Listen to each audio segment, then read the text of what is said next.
About the 4 million, I've made a decision to divide it between my mom and me. That decision came from my husband Ryan only days after burying my father. Ryan, who didn't even bother to ask, rifled through the inheritance papers and casually said, "Julia, don't hog all of it. I'm quitting my job. That senile old guy actually came through." "Senile old guy? Are you talking about my dad?" I asked, stunned. Ignoring my stunned silence, Ryan and his mother launched into excited chatter about new cars and designer shopping trips. That was the moment something in me cracked. I had been cooking, cleaning, paying bills, and now they insulted the man who raised me. I knew then I couldn't keep living with Ryan and his mother. Smiling through clenched teeth, I said, "Of course, use it however you both like." My name is Julia Miller. I'm 38, a housewife who once believed marriage meant partnership. I grew up as the only child of 2 respected doctors who ran a reputable clinic in our town.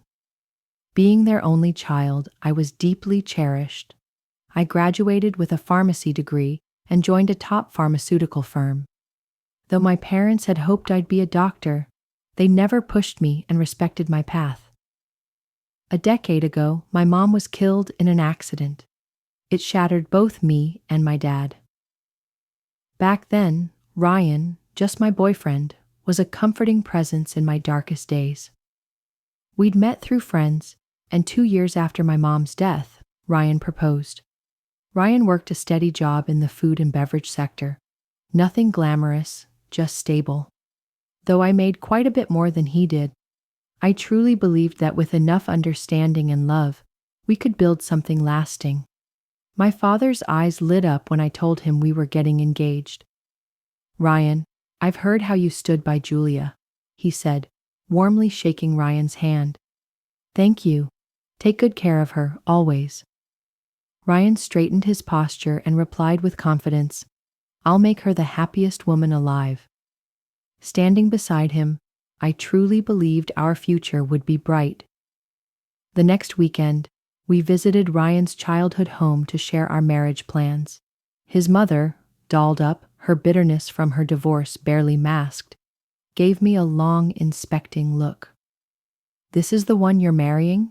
Seems plain. And older too, no? Couldn't you find someone younger and prettier?" Ryan quickly cut her off.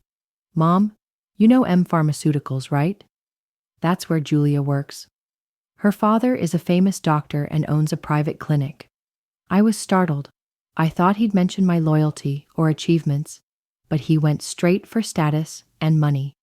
Hearing this, her frown vanished, replaced by a greedy glint in her eyes. "Why didn't you say so earlier, Ryan?" "That's the kind of news I like." "I approve. Welcome aboard, Julia." "Thank you," I said politely, though my stomach was in knots. Ryan was beaming now that his mother had given her reluctant blessing. Still, I couldn't ignore the gnawing unease that settled in my chest. As we prepared to file our marriage papers, my father handed me the deed to a luxury condo in Manhattan. His wedding gift.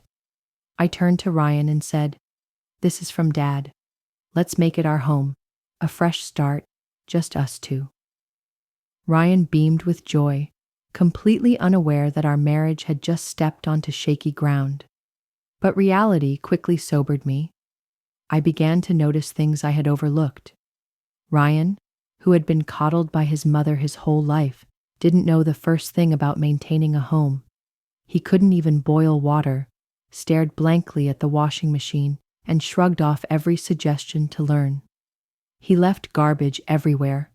Cans, wrappers, dirty clothes, as if expecting invisible elves to clean up. I had hoped we'd be partners in life, but instead, I felt like his overworked, unpaid maid. The first year, I tolerated it, brushing off the fatigue and swallowing the resentment. Honeymoon phase, I told myself. But juggling a demanding job and a mountain of chores, I eventually broke. By year 2, I mustered the courage for a serious conversation. "We need to talk about sharing responsibilities," I said. But Ryan didn't reflect or apologize. I work hard too, Julia. You're just better at this stuff. Why fix what's working? Just like that, my efforts were brushed aside. Ryan rarely lifted a finger, leaving most of the housework to me. And Ryan wasn't my only headache. After the wedding, I learned his mother had a very specific and expensive way of thinking. Since Ryan never cared about special days, I took the initiative and bought her a high-quality scarf and carnations for Mother's Day. I thought it was a thoughtful gesture, but she called, her tone dripping with disapproval. "What is this brand? I've never even heard of it. You call this a gift?" She scoffed. I tried to explain the craftsmanship and meaning, but she cut me off. Next time, something recognizable, like Chanel or Gucci. In disbelief, I told Ryan what had happened, hoping he'd be as shocked as I was. But Ryan didn't even blink. "So what? Just give her what she wants," he muttered, eyes still glued to his phone. He didn't stand up for me. From that day forward, handing his mother cash became routine, no questions asked. By our 5th year, she began appearing unannounced, like a tax collector with a smile, always with a new excuse. Ryan, ever the obedient son, handed her money like it was his duty. And his joy. I was working, yes, but Ryan's meager salary barely kept us afloat. We were always on the edge. I found myself breaking into our savings, bit by bit, just to survive. Despite everything, I reminded myself. She was Ryan's mother, the woman who once showed me kindness when I was grieving. She was the mother of the man I once loved. That thought kept me going. Barely. In our 8th year, nothing had changed. I was still the maid, the bank, and the invisible wife. Then one day, amidst this monotonous cycle, my phone rang. It was my father, a name that suddenly felt distant. What he told me when we met turned my world on its head. "It's terminal, Julia," he said gently. "The doctors have done all they can." My heart cracked, and the tears came before I could stop them. He stroked my hair like he used to when I was a little girl. "It's fate, my dear. Let's meet it with grace," I whispered through my sobs. "Why you, too?" My days turned into a circus act, juggling work, chores, and now hospital visits. Work gave me some leeway, but home was a battlefield I fought alone. When I mentioned taking care of my father, Ryan didn't flinch, no offer to help, not even a nod. "That's rough. Hang in there," was all Ryan said, cold, distant, and done. He came to the hospital once, just once. I was consumed with my father's care. Ryan didn't even register on my radar. If I had energy to give, it belonged to my father, not to a man who watched me miserable in silence. One day, as he lay weak but clear-eyed, Dad looked at me and asked, "Julia, are you happy with Ryan?" The question hit me like a wave. Ryan's indifference, his mother's greed. I couldn't lie. I opened my mouth, but nothing came out. Dad gave me a long look and said, "You don't have to carry this pain, Julia. Choose your happiness. You'll be okay after I'm gone." The tears came, full and raw. Dad just held my hand, steady and warm. 3 months later, silence fell. Dad was gone. Grief drowned me, but I moved because someone had to arrange the funeral. Ryan didn't ask, didn't offer. He sat on the sidelines like it was none of his business. But I had no time to mourn Ryan's apathy. I had real grief to handle. The funeral was filled with warmth and love, a testament to the man my father was. Even Ryan and his ever-demanding mother showed up, dressed for obligation, not grief. The next day, the lawyer called. Something about Dad's estate. I met with him, expecting something modest. What I heard left me breathless. My father, the quiet man who never flaunted anything, had left behind a hidden legacy. After taxes, His estate totaled over $4 million. He'd built wealth through decades as a doctor and shrewd real estate investments. Everything, every cent, was left to me, his only daughter. Stunned, grateful, and overwhelmed, I quietly began the paperwork, hands trembling with the weight of what he left behind. Back home, I laid the documents on the desk, rereading them with a tired but steady heart. The exhaustion finally caught up to me. I drifted into a short sleep on the couch. When I woke, I heard laughter. Ryan's voice, and hers, his mother's. "Huh? You're both here?" I mumbled, still groggy. Ryan came over grinning. "Well done, Julia." "Wait, what?" I blinked. And then I saw it. The inheritance papers in his hands, the ones the lawyer gave me, the ones Ryan had no right to touch. "Hey, you had no right to read those," I shouted, voice sharp with anger. My hands clenched, my voice rose. How dare he? And then she spoke, eyes gleaming. "$4 million! Oh, how lucky we are! No more worries for the rest of our lives." My heart sank. "We?" She said we? Ryan's smile faded into arrogance. "Yeah, I've decided. I'll split the $4 million with Mom." My father had just been buried. Ryan, who rifled through papers that weren't his, dared to say, "Don't be greedy, Julia." "Finally, I can quit my job," Ryan added smugly. "Gotta thank that senile old man." "Senile old man?" I repeated aloud before I could stop myself. "You mean my dad?" "Let's not waste time," Ryan said. "Transfer the money into our joint account right away."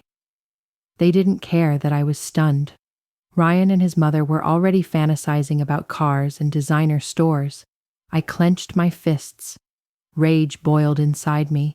I was about to explode.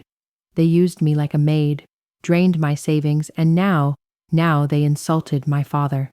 Swallowing my fury, I forced a smile. "Go ahead, use the money. You and your mother. Enjoy yourselves." My mother-in-law beamed. "That's more like it, Julia," Ryan added smugly. "Don't forget to work hard. We can't let our savings drop. Keep bringing in the money." I nodded in silence, pretending to agree, letting them drown in their delusions. From that day on, Ryan and his mother lost their minds, throwing money like confetti. Ryan quit his job almost overnight. His mother unofficially moved in, always lounging around. Every day, they returned with bags from luxury stores, giddy as if they were celebrities. "That 3-star place today was a bit of a letdown," she said with a yawn. "We've outgrown that level, haven't we?" Ryan chimed in. "Our tastes are too refined now." They strutted around like rich elites, while I became their unpaid housemaid. Ryan assumed my father's inheritance was already his to spend. He bled our joint account dry, spending my $200,000 savings like it meant nothing. I tried to speak up. Ryan laughed in my face. "What are you even worried about?" Ryan scoffed. "The $4 million is basically on its way. We can afford this." I told him I'd halted the process. Ryan didn't even blink. A month later, Ryan and his mother jetted off to Florida without warning. I wasn't invited. They left me behind like I was furniture. I watched their cab disappear and smiled. It was time. A week later, just as I was enjoying some peace, a loud knock broke the silence. Curious, I checked the monitor. There they were, Ryan and his mom. "Yes? What do you need?" I asked, calm and cold as ice. Ryan exploded. "What's going on? Why won't the damn door open?" I spoke into the intercom, steady and sure. "I changed the locks." "Obviously." "What? Why?" Ryan barked. "Let's discuss this at the cafe down the street. You go first. I'll meet you there," I said coolly. After throwing a fit, they realized they had no choice and marched off. I waited, then headed out.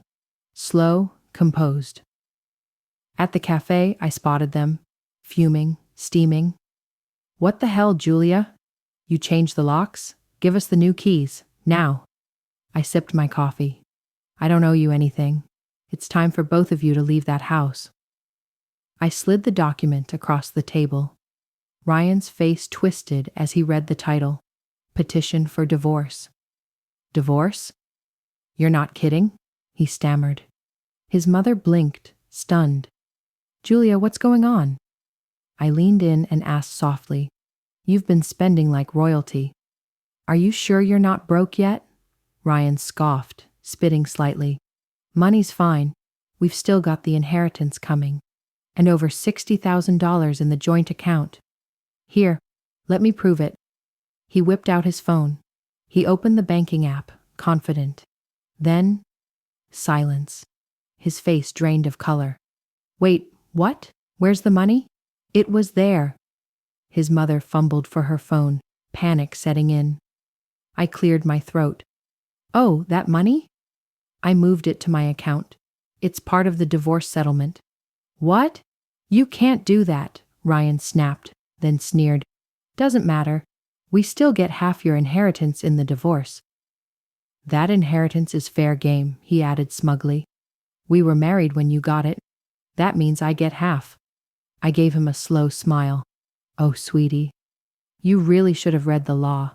Inheritance isn't shared. It's mine. All of it. Silence. The kind that wraps around delusion and bursts it. Their smugness faded fast. I could only gape in disbelief. This has to be a mistake. Her cheeks flushed crimson. I smirked. Go ahead, look it up. Ryan's fingers flew across his phone screen, panic rising. It says here, inheritance from a parent is separate property, not subject to marital division. No way, his mother whispered, staring at the screen in horror. Ryan leaned toward me, voice trembling.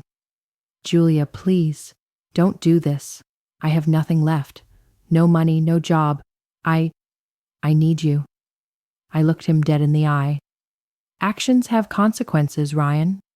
You and your mother treated me like dirt. I'm divorcing you. Period. Take it to court if you want. My steel tone made them flinch. They'd never seen this version of me. I turned and walked away, leaving them drowning in their own regret. The divorce went through smoothly. He didn't have the strength to fight. The court approved my move. The $60,000 was rightfully mine. Eventually, I kicked both Ryan and his mother out of my life and my house. Ryan, of course, blew through his share in weeks. Then came the silence of an empty bank account. On top of that, the credit card bills rolled in. From flights, shopping sprees, and gourmet dinners, he drowned in debt faster than I expected. Ryan and his mother ended up buried in even more debt. These days, they scrape by in a shabby little apartment, working long hours just to stay afloat. The fall from luxury to hardship hit them hard. A brutal wake-up call. As for me, I sold the condo I once shared with Ryan. No reason to hold on to the past. I moved into my late father's old apartment, a place filled with warmth and memories. I kept working as usual, but thanks to my father's inheritance, I live comfortably now, without worry.